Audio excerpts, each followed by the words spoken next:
Hi guys, welcome back to my YouTube channel, Mental Health with Alana. If you're new here, please give this video a thumbs up if you'd like to see more content like this.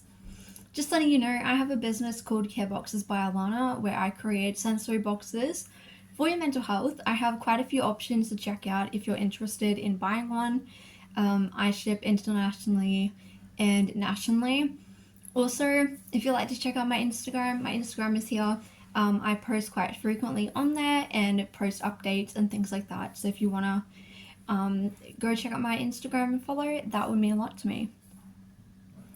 So for today's video, I'm going to be talking about piercings and the best way to heal them. I have had a lot of issues with healing a lot of my piercings. I have a lot of piercings. Currently, I have a lot in my ear. On this side mainly, and then I've got 2 nostril piercings, more piercings on that side, and then I have both my nipples pierced. So I do have quite a few piercings. Now I'm going to be talking about how to kind of heal them a bit better and things you can do and follow to make the healing process go along a bit more smoothly. I do have a piercing video on, I think it's my That Grunge Girl channel.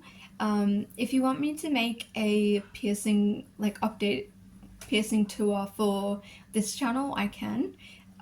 But yeah, at the moment, it's on my other channel, That Grunge Girl.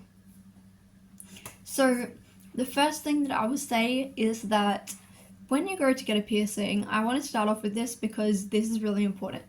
When you go to get a piercing, when you're thinking about it, do not go somewhere that uses a piercing gun. I'll reiterate, do not go somewhere that uses a piercing gun. This is absolutely terrible. I wish that I had known this information as a teenager.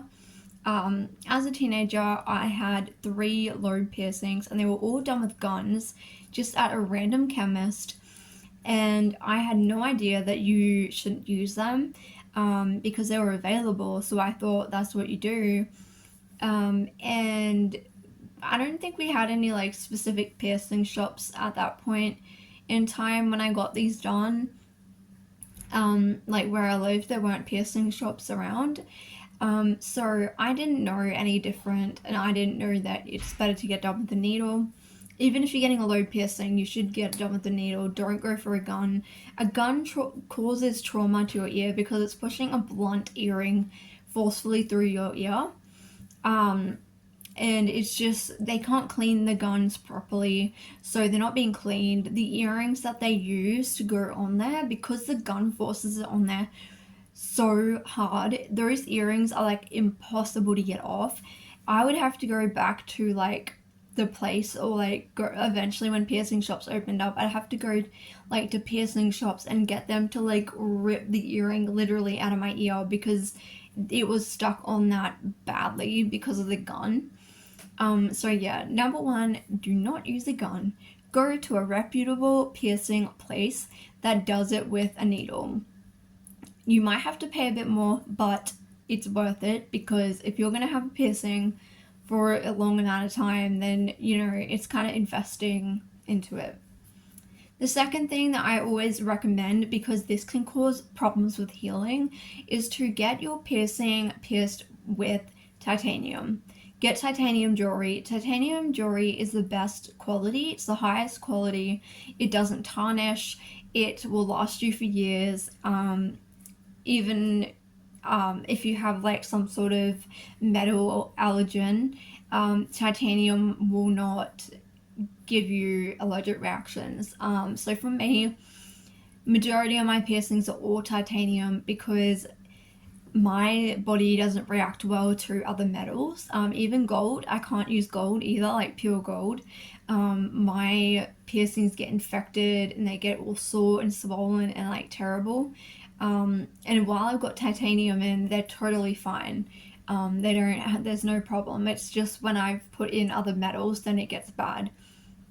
So yeah, titanium does cost a little bit more, but I always pay the extra money when I get pierced to get titanium. So yeah, I would recommend that.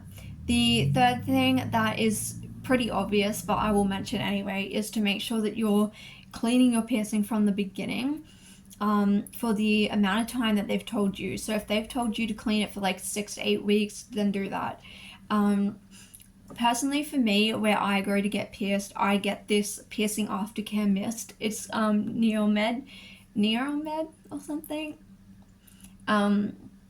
This is like a wound wash, so it's just saline solution, and this lasts you for ages. It's a big bottle. You can get a smaller bottle, but this has lasted me for ages, and I've been using it on this top piercing here quite regularly at the moment because that piercing just won't heal. It's been over 6 months. It just won't heal, and it's quite sore and like swollen and red and stuff. It's just not healing, I think, because it's such thick cartilage, and I've been laying on my side, which brings me to the next point. Make sure you're cleaning it with this right solution, like saline solution. I find the spray works just better because it's easier to get it on your, like, on the area. You know, you can just give it a good spray. I spray the front of my ear, and then I spray the back so that it's getting like the back of the piercing, and then I get like a I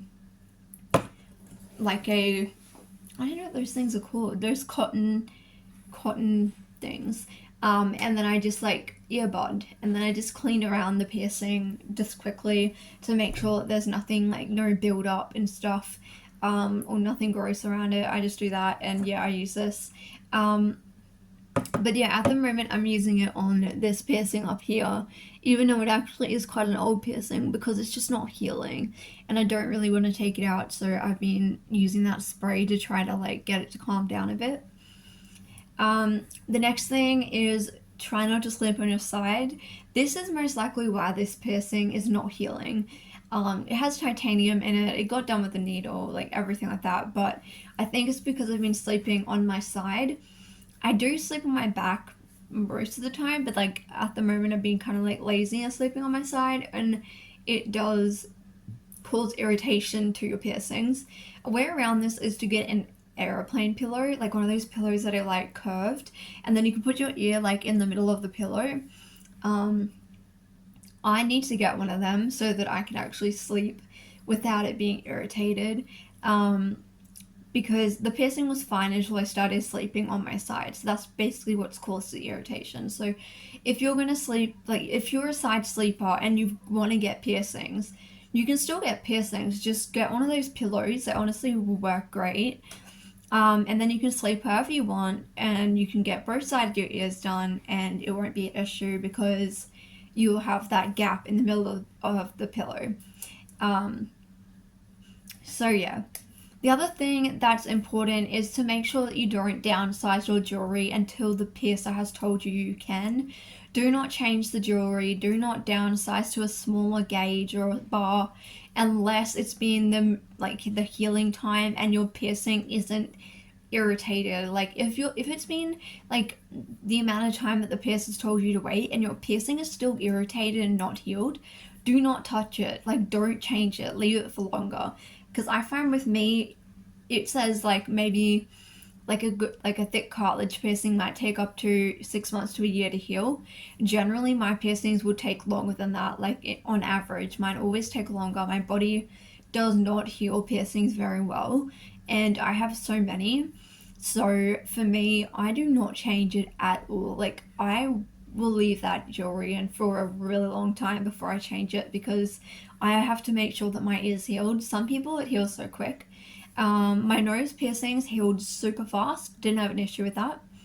I could change it really quickly. It didn't matter. Totally healed. My nipple piercings healed really quickly within like I'd say 5 to 6 months. Completely healed. I could get it changed. It's totally fine. But when it comes to my ear, that is where I've had all the issues in my ears. So, you know, make sure that you're not changing it too early. So that would be all my suggestions when it comes to piercings. Honestly, just follow what your piercer tells you for aftercare and do it. I know it can be like tempting to get lazy and to not do these things, but if you don't, the piercing won't heal most likely, and you're gonna end up with issues. So yeah, those are my suggestions. I've been getting piercings for years, so I've had quite a bit of experience with piercings not healing. Thankfully, at the moment, all of my piercings are basically healed. It's just this top one, which is causing me issues. But yeah, I hope this helped you. And if you are thinking of getting a piercing, maybe think about some of these things before you go get one. So thank you so much for watching my video, and I'll see you in my next one.